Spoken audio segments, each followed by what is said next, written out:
पुढची महत्त्वाची बातमी, शिवरायांच्या 12 किल्ल्यांचा जागतिक वारसा यादीमध्ये समावेश करण्यात आला आणि यानंतर सत्ताधाऱ्यांच्या वतीने जल्लोष करण्यात आलेला आहे।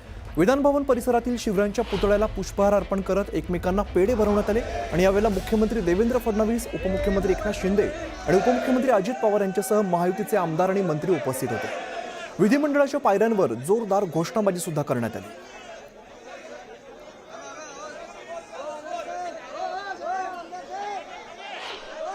भौगोलिक परिस्थितीचा उत्तम वापर करून किल्ले बांधणी, गनिमी काव्याला अनुकूल भूरचनेचा उत्तम वापर, वैशिष्ट्यपूर्ण दरवाजे, बुरुज व भूप्रदेशामध्ये लपणाऱ्या तटबंद्या, लष्करी रणनीती, गनिमी कावा याला पूरक ठरणारे डोंगरी किल्ले, पूर्वीच्या राजांनी किल्ले महसूल विषयक नियंत्रणासाठी बांधले, मात्र महाराजांनी याचा वापर लोककल्याणार्थ निर्माण झालेल्या स्वराज्य बांधणीसाठी केला।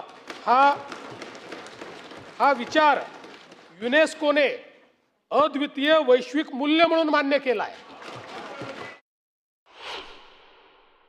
मुख्यमंत्री म्हणून मी हे माझे भाग्य समजतो की छत्रपतींच्या गडकोटांचे मानांकन मिळवण्याचे शिवकार्य माझ्या सहकाऱ्यांच्या अथक प्रयत्नातून या शासनाला साकारता आले।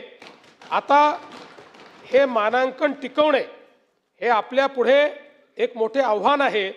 यासाठी मी महाराष्ट्रातील जनतेलाही आवाहन करतो की छत्रपती शिवाजी महाराजांनी उभारलेल्या अद्वितीय किल्ल्यांचा वारसा जपण्यासाठी हातभार लावावा। मी या ऐतिहासिक यशाबद्दल सभागृहामार्फत महाराष्ट्र शासन सांस्कृतिक कार्य विभाग, पुरातत्व व वस्तू संग्रहालय संचालनालय आणि या कार्यात योगदान दिलेल्या सर्व मान्यवरांचे व महाराष्ट्रातल्या तमाम जनतेचे अभिनंदन करतो व भारताचे प्रधानमंत्री माननीय मोदीजी यांचे विशेष अभिनंदन करतो। तर अंबादास दानवे बोलतायत, थेट जाऊया। किल्ले ज्या अर्थी वारसा स्थळ म्हणून घेतली जातात त्या अर्थी येणाऱ्या काळामध्ये युनेस्कोमध्ये कायम हे वारसा स्थळ राहणं हे सुद्धा आवश्यक आहे। निश्चित या किल्ल्यांकडे बरंच दुर्लक्ष होत असतं आपलं। कोणताही किल्ला असो, विशाळगडचं मागे प्रकरण घडलेलं आहे, अजूनही त्याच्यात काही निकाल झालेला नाही। मग रायगड असेल, वेगवेगळ्या ठिकाणी जी कामं चालू आहेत ती जरी बघितली तरी मला असं वाटतं राज्य सरकारचं कमालीचं दुर्लक्ष या विषयाकडे निश्चित आहे।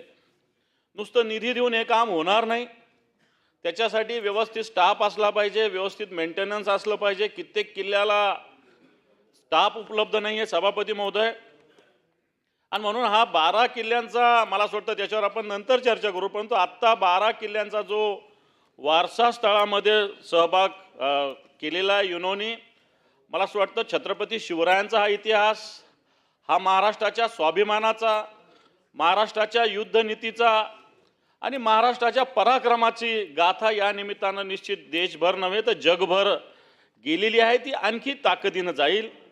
आणि म्हणून आज याच्यासाठी सरकारचं, सांस्कृतिक विभागाचं, माननीय मुख्यमंत्री सगळ्यांचं अभिनंदन करत असताना येणाऱ्या काळामध्ये वारसा स्थळामध्ये समावेश झालेल्या या किल्ल्यांसाठी नव्हे, याच्याशिवाय अनेक किल्ले आपले आहेत, याच्यासाठी सरकारने मला असं वाटतं कायम स्वरूपाच्या व्यवस्था, कायम स्वरूपाच्या निधीची अरेंजमेंट, निधी भरपूर मिळतो, परंतु उपयोगिता, स्टाफ ह्या सगळ्या गोष्टी अतिशय महत्त्वाच्या आहे।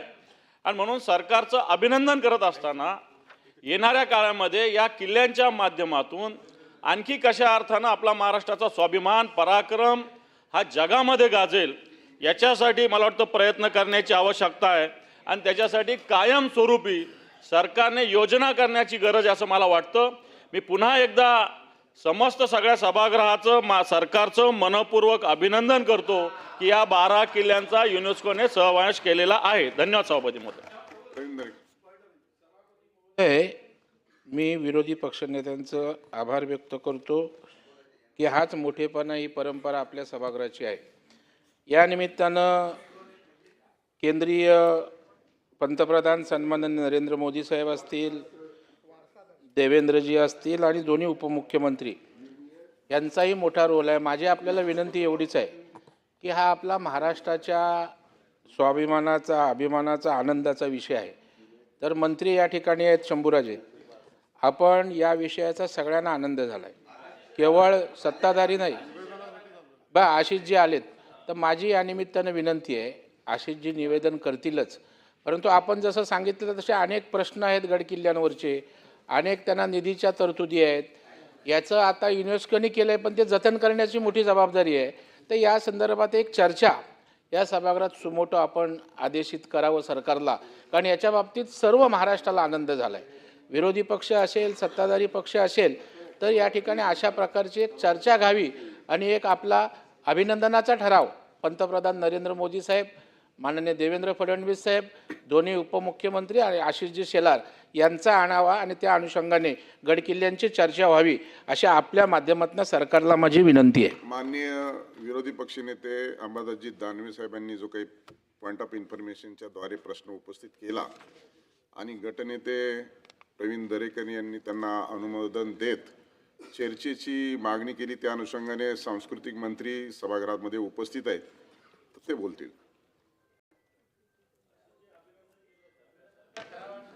धन्यवाद. चर्चेची मागणी केली, मला वाटतं विस्ताराने चर्चा घेतली तर ठीक राहील. चर्चेला सरकार तयार आहे. अभिनंदन केल्याबद्दल धन्यवाद. सविस्तर महाराष्ट्राच्या हिताची चर्चा आपण या ठिकाणी करू. पण मी एक निवेदन 46 अन्वेत दिले, आपण करा निवेदन. माननीय सभापती महोदय, भारताचा मराठा लष्करी भूप्रदेश यास युनेस्कोच्या जागतिक वारसा मानांकन मिळाल्याबद्दल मी आपल्या समोर निवेदन करतो आहे. माननीय सभापती महोदय, कळवण्यास मला अतिशय आनंद होत आहे की महाराष्ट्रातील 11 किल्ले जसे रायगड, राजगड, प्रतापगड, पन्हाळा, शिवनेरी, लोहगड, साल्लेर, सिंधुदुर्ग, सुवर्णदुर्ग, विजयदुर्ग, खांदेरी किल्ला व तामिळनाडू येथील एक जिंजी किल्ला असे 12 किल्ले जागतिक वारसा म्हणून घोषित केले आहेत. छत्रपती शिवाजी महाराजांनी घडवलेली ही दुर्ग